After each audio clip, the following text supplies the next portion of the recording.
explore the deep-rooted significance of trees in Haudenosaunee culture. Chat with Metroland Now's Aaron Harks. It's kinda nice. And catch a performance from Aaron Harks. It's all ahead on this episode of AHA. Funding for AHA has been provided by your contribution and by contributions to the WMHT Venture Fund. Contributors include the Leo Cox Beach Philanthropic Foundation, Chet and Karen Alpelka, Robert and Doris Fisher-Melisardi, and the Robeson Family Foundation. At M&T Bank, we understand that the vitality of our communities is crucial to our continued success. That's why we take an active role in our community. M&T Bank is pleased to support WMHT programming that highlights the arts, and we invite you to do the same.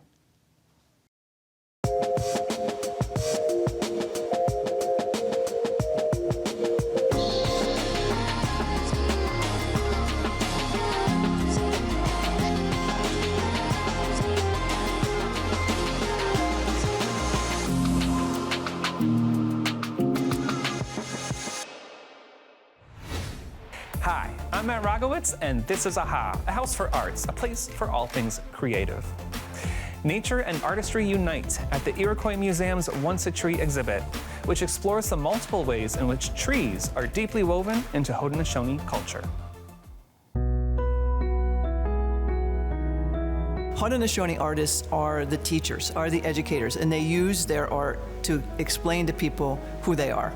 So we find that much of the artwork that's created today and in the past was to show we're a different culture, we're amongst you, we're like you, but they have a whole different cosmology, they have that kind of things that set them apart. That's what the art projects. 2025, our special exhibit is called Once a Tree, Creativity, Continuity, and Connection. And what we're trying to show is the long-term importance and significance that trees have for Haudenosaunee people.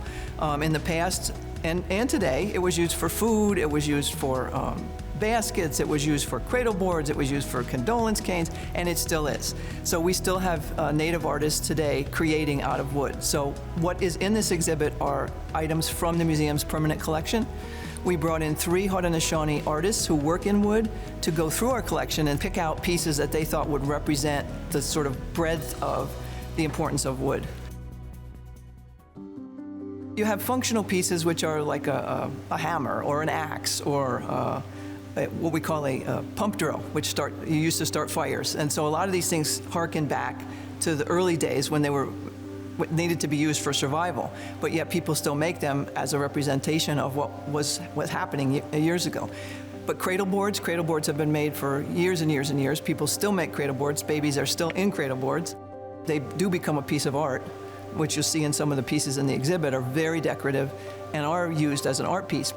If you make a cradle board for your nephew or whatever, you would decorate it maybe with his clan animal, maybe with another symbol that's important to Iroquois. So that art tends to translate no matter whether it's utilitarian or art. Bear is one of the clan animals. There are 9 clan animals which represent Iroquois society, which follow the women's line. So if your mom is a bear clan, you're a bear clan. The bear is also very important. It's good medicine. So when we started the museum back in the 1980s, we said, what is our symbol going to be? An Iroquois person who made the bears that are in this exhibit and some other Iroquois said, you're doing a good thing, you're teaching about the culture, it's the good medicine that we want to kind of attribute to this museum. So we've used it as our logo since 1981. And it's the bear that you see in the exhibit, our logo is patterned after that bear. And then baskets. Baskets are a big thing that's really traveled from utilitarian to art. We have some Mohawk and other basket makers whose pieces are absolutely pieces of artwork and command large prices. And so many of the baskets that are on this exhibit are extremely fancy, like a painting. You know, different colors, different styles, a lot of curlicues. They're really beautiful. Carrie Hill, she came down from Akwesasne and did a demonstration of her basket making, and her baskets again are extremely intricate, very fancy, beautiful baskets, lots of color. If you take it from the beginning, from cutting the tree down, pounding the splints, and really black ash is the tree of choice because black ash splints you can split them very fine. So some of the little curlicues and stuff that you see on baskets are really, really thin splints. And so you need that flexibility. So it's a long process to even get to the point where you're actually making the basket. And then to keep it even and, have everything turn out beautiful. It's all just woven. It's all woven, and it's how tightly you can weave it, because there are some basket makers, you can look at the basket and you can see the weave is not as tight as some others. There's a form. There's a basket form that you put it on, but then it's the technique and the expertise of making that nice and tight and firm. I think we hope that people will take away what we hope they take away with every exhibit that we have, is that Iroquois people are still here. Iroquois have a very vibrant, very important culture that works with us, but is separate from us. And it's understanding that people are different, but we're all in the same world together. And so we're teaching through the art who the Iroquois are. Erin Harks is a singer-songwriter, comedian, promoter, and the editor-publisher of Metroland Now. I'm exhausted just thinking about her schedule. Jade Warwick sat down with Erin to discover why she paused performing to restart a local art periodical. Hey, Erin, welcome to A House for Arts today. Hello, how are you? Doing great. I know you're a comedian, a performer, you have a band, but now you've kind of maybe stepped away a little bit from that to focus on leading Metroland. So what brought you to reviving this publication? Oh, a lot of things, honestly. As somebody who has performed in the area for over 2 decades now, I've definitely learned a lot about the intricacies of promoting yourself and the ins and outs and how it shifts and changes every time. Like every time you get, acclimated with something, the game changes. So you have to always be ready to do the next thing. And I felt like as an artist, there weren't a lot of options for me. And so I wanted to try and create an option, which ironically now I don't use to promote myself. I feel weird doing that, but at the same time, I'm just not performing as much anyway. So it just kind of, in a way, happened organically. But I felt like we needed something for arts and entertainment specifically. Yeah, and what about the Metroland specifically got you hooked? When I first had the idea to do something, it was just going to be like an online calendar, maybe like a cooperative with other artists and other musicians. And I thought the best thing would be to bring back something that had already happened years before, or something like, Proctor's had the collaborative that they had put out. And I reached out to them and I was like, you ever think about bringing that back? And there was something that was already existing that I thought might have needed a little infusion. And I'm impatient, and nobody got back to me, within 4 seconds. And so I was actually having dinner with a couple of friends, former staff members of Metroland down in New York. I see them every time I go down. And I said it completely joking. I was like, what if I brought Metroland back? And they both went, okay, like, good luck. And I was like, And I just let it marinate. And then I was talking to somebody else, and they said, it's too bad we can't just bring Metroland back. And I was like, why can't we? Yeah. I know it's like, even being like a woman within like the publication world and even within the arts in general, I know you were also trying to like seek a safe space or a space of support where you and other artists and female artists feel really supported in. So with the Metroland, is there anything you're trying to do to make sure all contributors, regardless of gender, regardless of artistic background, feel supported and safe? And then how do you do that with the Metroland? I think it helps that we are all artists. We're all creatives. Everybody on the staff is. So we all kind of started it together, and we're kind of following each other's lead. I think as an artist, I realize how easy it is to exploit artists because you'll kind of put yourself in a lot of precarious scenarios just at the off chance that it might lead to something else. And some people call that like taking a chance, and and sometimes it's not the best chance to take. And I think knowing the difference from having been through it, particularly for females, especially when they're younger. There's just a lot of things that I've gone through and learned the hard way that I could really impart to other people. I'm coming to terms with being a boss of something like this. And so I know my management style as it applied to being a band leader is different. You could be like, I don't like the shirt you wore, you're fired, you know? And it's like, I can't do that now. We have conversations about it, but I'm just surrounded by some really great people. We have really open and honest communications, like, how can I support you? And what can you do to support me? That's where that for artists or by artists for artists comes as a real strength, because you're coming from that perspective and you know how the industry could really be. And you're like, I don't want to be like that. So you've done a lot. And a lot of folks who are very successful within their fields, they tend to flitter away. Los Angeles, New York City, Philadelphia. But you stayed here. So what is the power in staying local and committing to local within the media arts? When I was in college, I was working on my first album, and my music professor said, find a small city and try to dominate it. And I had been coming to Albany by default because it was the closest major city to where I grew up. And I mean, I cut my teeth here. I met some of the most incredible people here. I think it's really overlooked outside. People don't realize what we have to offer here. I think there's a lot of the aspect of big fish, small pond.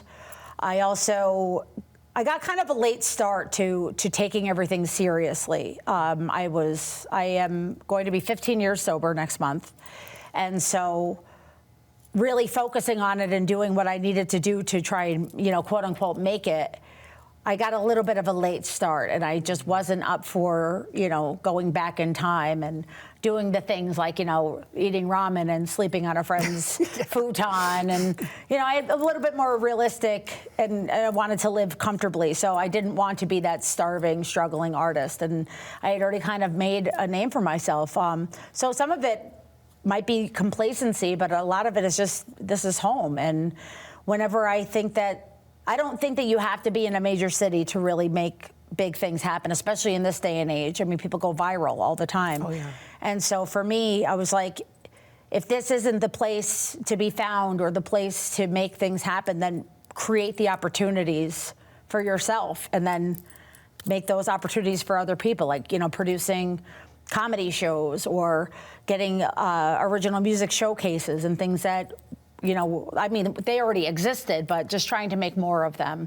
So it feels like a major area. It's like a movement in a way, creative movement, making sure everybody just feels included and that you don't need to go to Hollywood or New York City to live the lifestyle that you want. You can do that in the Adirondacks if you want. Exactly. I mean, I see comedians in New York and they've been, putting out their own specials and they've been putting out their own albums, and I was like, I can do that. Yeah. I can do that here. And you can show others how to do it too, which is really important. So you put on nonprofits and show nonprofits a lot of love in Metroland. Why is it important for you to uplift local nonprofits within this publication? The nonprofit community, I thought we had a really great, artistic community, and it really is wonderful, but the nonprofit community and getting involved in it and being part of it for the past year, I get emotional. They are some of the best people I've ever met. There's no quit in any of their game. And they're up against it all the time, And it's they power through.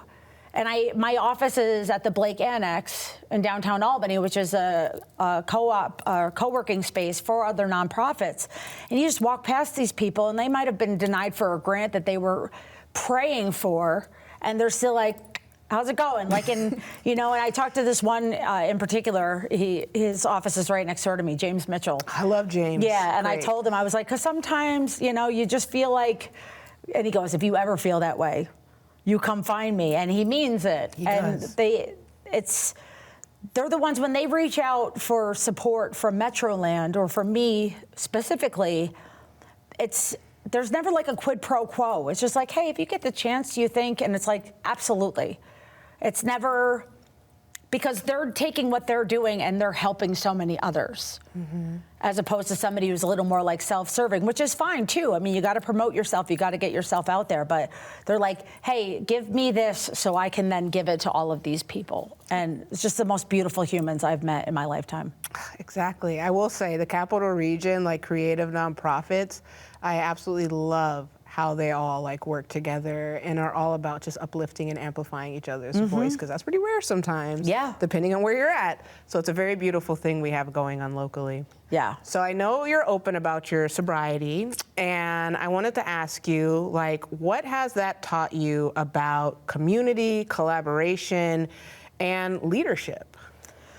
I think like a lot of the things like in the step work of AA, of getting sober, they always impart that you don't have to do it alone, nor should you do it alone. And that's always, especially when there's people like, you know, they say like hyper independence is rooted in a lot of trauma. And even if it feels really uncomfortable for you, you're kind of forced to ask for help, and you're taught how to ask for help, and you get to see the results of what asking for help yields. And then when you get to a position where you're solid or more solid, you know, it's a marathon, not a sprint. Part of the steps is helping other people with what you've learned and leading by example. And I'm very vocal about my sobriety because I think that sometimes people feel like they're not going to have a life, or they're not going to have a good life, or they're going to be bored. And especially in this industry, and it's not accurate. And so that's why I'm vocal about it, because I'm like, no, I can still go to a bar and I can still play. It's not for everybody, but you can still do that. And I think when people reach out and they're like, I've been thinking about this, ask me for my advice or try to get help, and me getting out of my own way to help somebody else helps me, even if I don't see it in the moment. Just helping anybody else when they ask as best I can. And then for a second, I'm like, wow, I wasn't even thinking about my own nonsense for a few minutes. And it's great. Yeah, so how can folks get involved with the Metroland? We have a lot of people that have been asking, and I think we have a lot of contact info on the website, and people are very impetuous. They just click like the first thing, and so they're sending like, a resume to our calendar email and stuff like that. So if you just like take a beat, you'll see like who you can talk to, and we try to get back to people as quick as we can. I usually just ask people that they don't reach out to anybody like outside of the Metroland, because we keep everything in one place. And then I'll get people that'll like message through like one of my social media platforms, and it goes into some junk folder, and then they see me out at a show and they're mad at me that I didn't respond, and I'm like, It's like, send it to the one email. Yeah. Go on the website. I have 17 ways of getting in touch with me. If you could just put it in the one, we'll figure something out. But awesome. Well, thank you, Erin. And folks, definitely get involved with the Metroland. Erin's an amazing person, amazing publication, and thank you for stopping by today. Oh, thank you for having me. Thank you.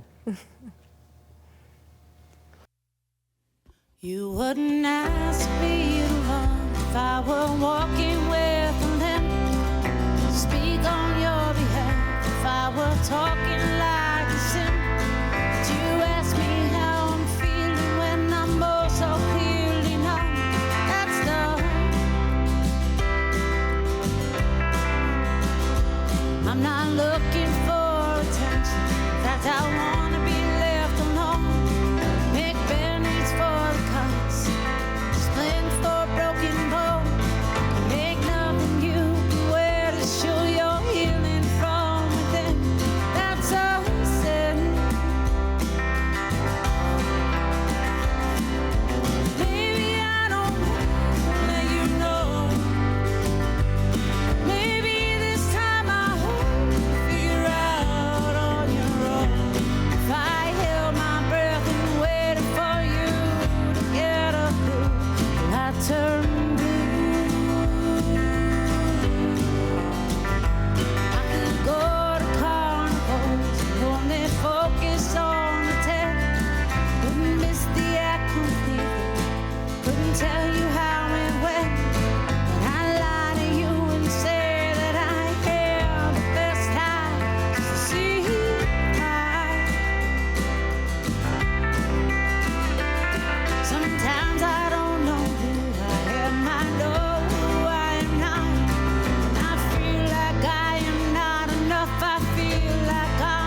from inside, I blow your mind. And I pick up all the pieces and make way with all the blues. The best we do.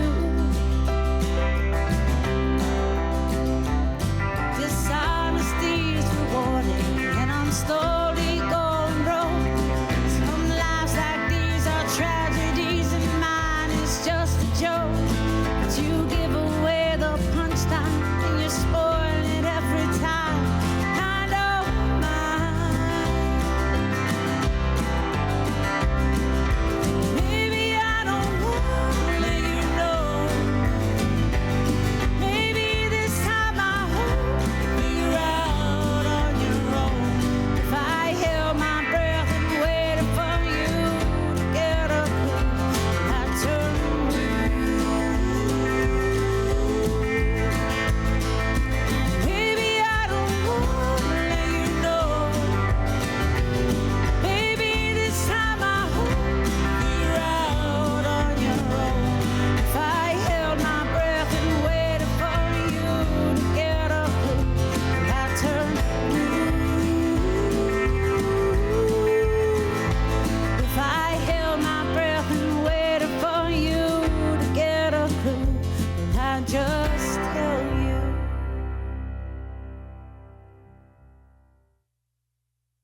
Thanks for joining us. For more arts, visit WMHT.org/aha and be sure to connect with us on social. I'm Matt Rogowitz. Thanks for watching.